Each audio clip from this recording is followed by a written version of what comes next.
And now with that, I want to bring in a true hero. This is a defector from, she was at the P3 lab in Hong Kong. Dr. Yan, you've seen her on Fox News. You've seen her with Bill Hemmer. You've seen her on Fox Online. Dr. Yan, thank you very much for joining us at the Falkirk Center Freedom Summit today. It's always a pleasure to meet you, sir, and thank you for inviting me to War Room.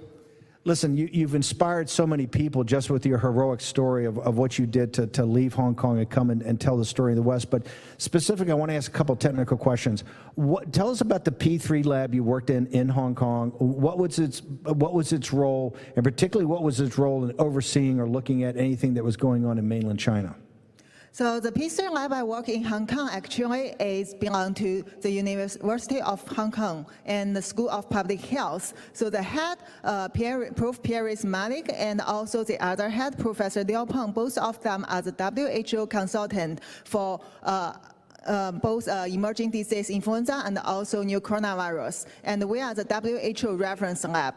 This lab is a top coronavirus lab in the world, and these two experts are the top corona experts in the world. So basically in this lab, we are capable to produce and also analyze all the type of the emerging virus.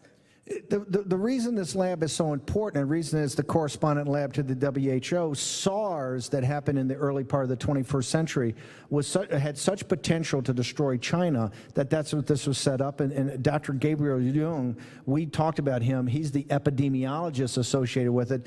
This is one of the most prominent locations in the world for doing this, and it's the reason the WHO. The reason we're laying this out, the mainstream media now wants to kind of totally distance themselves from the WHO. So tell us your story. You really are saying that the CCP, the Chinese Communist Party, and whether it's the Beijing CDC, the entire chain of command knew about the outbreak of this virus in Wuhan and Hubei much earlier than they let on, that they knew about it actually in late December, early January. Explain that. Okay, actually, since the end of December, 31 December 2019, my supervisor, Prof. Liu-Peng, assigned me to do some secret investigation about the unknown pneumonia happened in Wuhan. He clearly told me face-to-face that there is unknown pneumonia happened in Wuhan, and it is caused by some SARS-like virus. And we want to know more information. He need to write the report to Hong Kong government. But actually, there are no official news come from mainland China. So I use my background because I got my PhD and MD from mainland China. I have the huge network in Chinese hospital and also government and research institute. So I turned to my friend and who work under China CDC, had the first hand of information. He told me, as I called, since the end of December, the China government already knows there are over 40 cases confirmed in Wuhan, not as they said 27, and also they got the genome sequence already from Wuhan, not as they stated in the middle of January. And the other thing, most important thing is there are human-to-human transmission exists, and there are family clusters happened. So these are all the key points that I know at that time, and also the Wuhan doctors are very scared. They dare not to say anything, just ask people to wear masks. And I reported to Liu-Peng and WHO. Okay, I just want to make sure we break this down for a second. During this time, people got to remember, I think it was January 14th and 15th, Li He and a delegation of the senior cadre of the Chinese Communist Party was right down the street in the White House, in the East Room, shaking the hand of the President of the United States and signing the first phase of the China deal.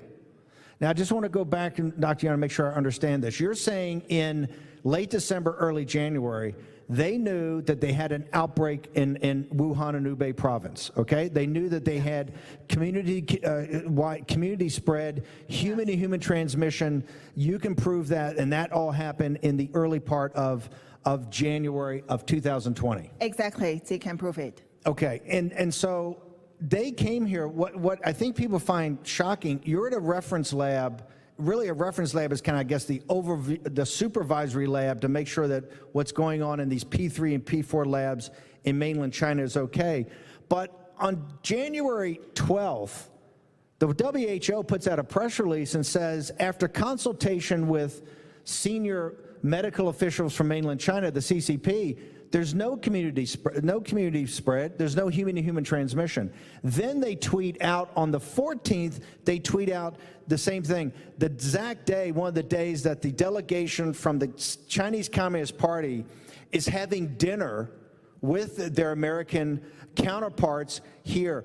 So was the WHO, did you guys in Hong Kong not get them the right information? Were they lying? Was the CCP lying to them? How did the WHO put out those two proclamations basically publicly when you're saying this was all known 2 weeks or 3 weeks beforehand?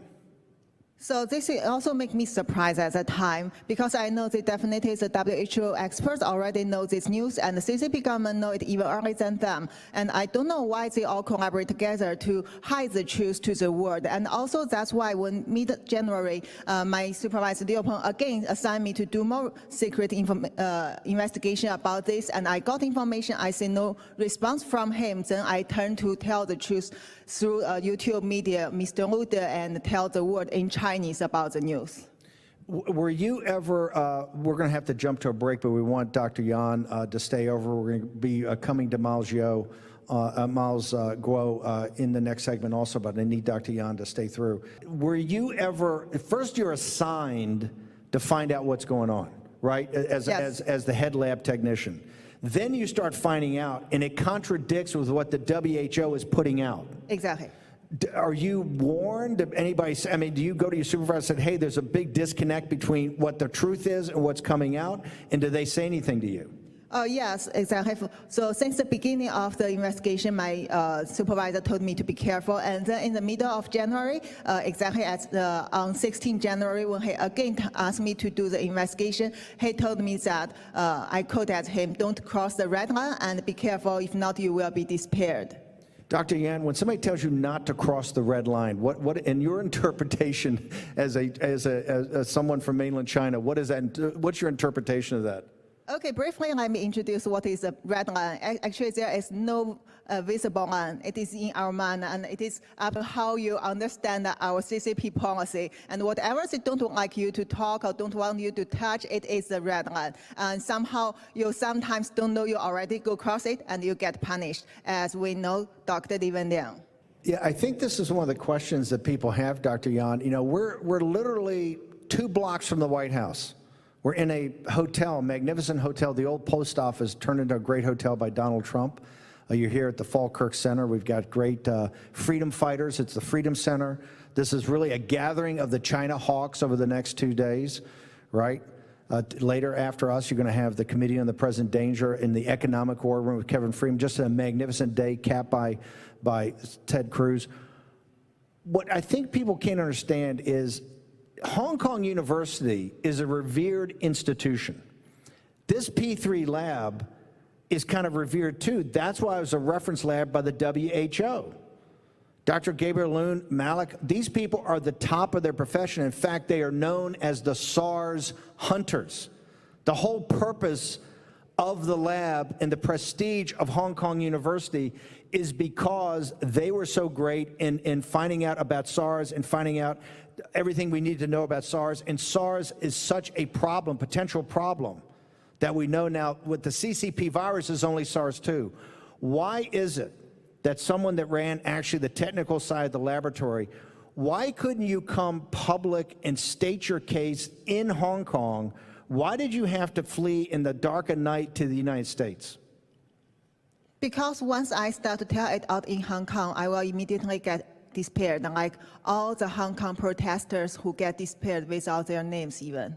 That is very terrible because CCP government now control both mainland China and overseas, not only for even Chinese-speaking place. And I know, as you guys all know, that censorship for all over the world. So they don't like people to tell any truth against CCP regime, even it's the real truth. I mean, they just want people to know what they want you to know, like how the animal can spread the SARS-CoV-2, which is totally lie, and like how the SARS-CoV-2 come from nature, which is also another lie. And their publication from bad woman Shi Zhengli about RATG13 virus, which is a fabricated virus now being questioned by a lot of researchers, but this report cannot get published because of the censorship in the scientific field. So, Dr. Yan, and when you say disappear, you mean disappear like sent to the mainland and put in a prison somewhere. That's what's happening to the Hong Kong freedom fighters. That's what, Dr. Yan, you said you're concerned about. One last question, because I know you're going to be doing a lot of media over the next couple of weeks. Is this, in your best professional knowledge, is this virus something that naturally came out of a fresh market in Wuhan, or is this something you think is somehow either through a gain-of-function experiment or somehow with some sort of weapons program or whatever came out of the lab in Wuhan? Is this natural or is this not natural?